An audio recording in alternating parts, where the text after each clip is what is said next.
Dalam sebuah webinar, Menteri Agama Fakhrul Razi menyatakan pihaknya akan melaksanakan program sertifikasi penceramah agama.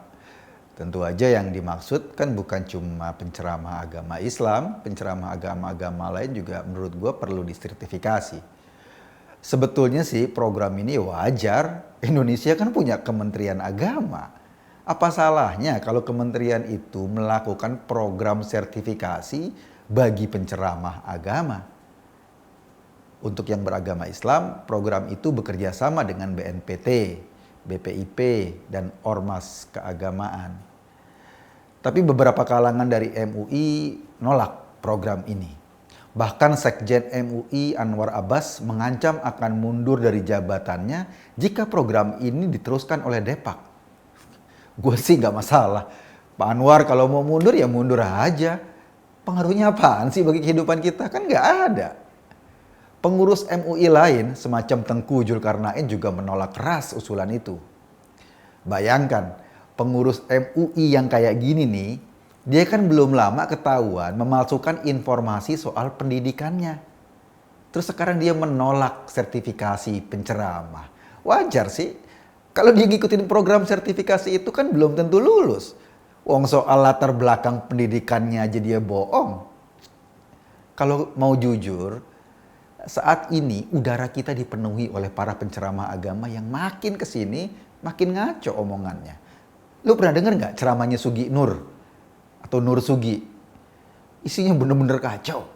Dalam satu ceramah agama kata-kata kotor bertebaran di mana-mana bersandingkan dengan kalimat-kalimat suci Al-Quran dan hadis. Sayangnya, Sugi lebih fasih bicara jancu, tetapi sering keserimpet ketika ngutip ayat dan hadis. Kan ngaco. Terus apa pelajaran yang bisa diambil umat dari penceramah sejenis Sugi kayak gini? Atau coba lo bayangin, ketika ada orang yang ngaku mu'alaf agar ceramahnya laku. Dulu tuh ada kasus namanya Subandi. Ngakunya dia anak seorang kardinal atau romo yang masuk Islam. Dia ceramah kemana-mana. Padahal lo tahu kan, romo atau kardinal itu petinggi agama Katolik yang biasanya menjalankan kehidupan selibat. Romo tidak pernah menikah. Di Indonesia, Romo yang menikah ya paling Romo Irama. Dan setahu gua, Romo Irama nggak punya anak namanya Subandi. Belum lagi ada artis-artis yang udah nggak laku, tiba-tiba jadi penceramah agama. Padahal kemarin sore masih ajeb-ajeb. Bukannya nggak boleh orang bicara tentang agamanya, tapi ya menurut gua ngukur diri lah. Akibatnya, kita hanya dapat pembicara agama yang dangkal. Boro-boro memberi kesejukan. Wong yang ngomong juga nggak ngerti apa-apa. Nah, gua rasa nih program sertifikasi penceramah agama ala Menak itu untuk meyakinkan bahwa seseorang punya kapasitas dan keilmuan yang cukup untuk memberikan pelajaran agama kepada masyarakat. Kalau Islam misalnya nggak mau disebut sebagai agama gampangan, mestinya nih orang-orang yang menyampaikan ajaran-ajarannya juga bukan orang-orang yang gampangan dong. Yang siapa saja bisa jadi ustadz. Cuma modal daster dan jenggot udah jadi ustadz. Mestinya ada kualifikasi tertentu.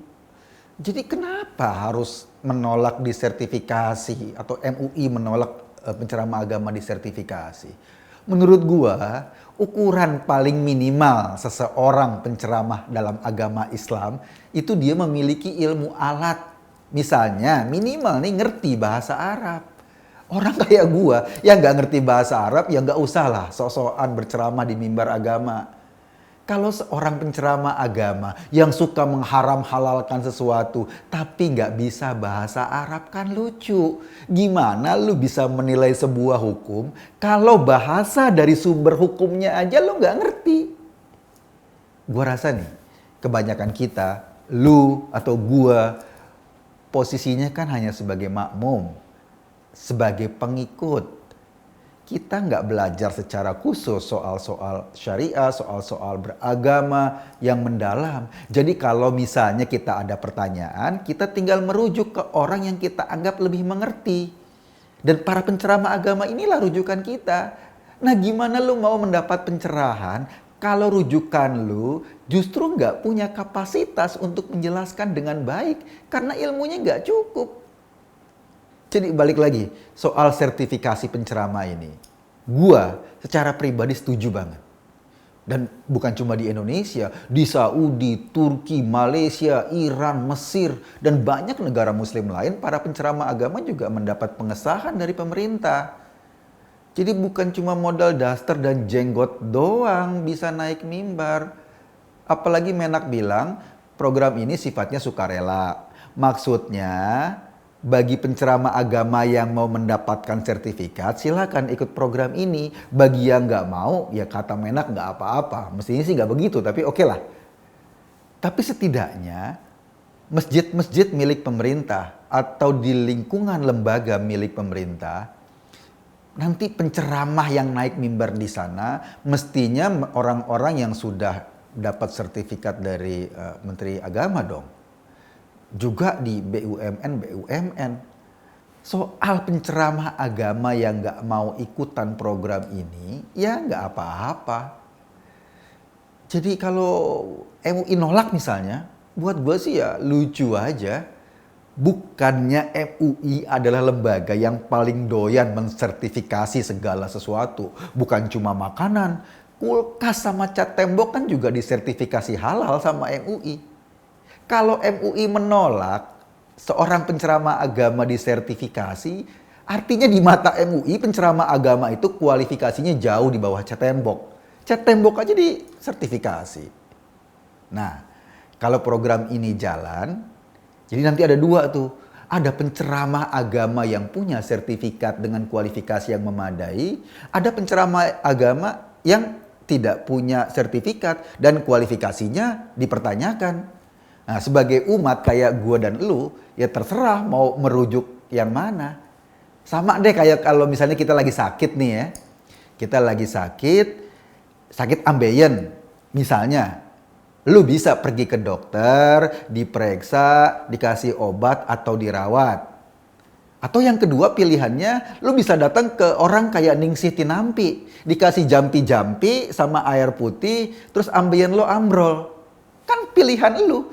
Jadi itu sama. Tinggal lo memilih. Kita tinggal memilih. Kalau agama itu kita anggap sebagai jalan, lu bisa memilih penunjuk jalan yang bisa membaca peta, yang kemampuannya setara Google Map.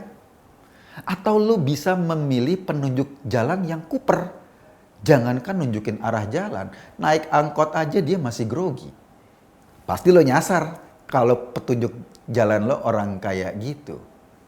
Jadi bagi gua, sertifikasi penceramah agama ini penting, apalagi ketika hidup beragama kita dibombardir oleh ceramah-ceramah agama yang mengajak kita untuk mengkafir-kafirkan, mengajak kita untuk berlaku intoleran.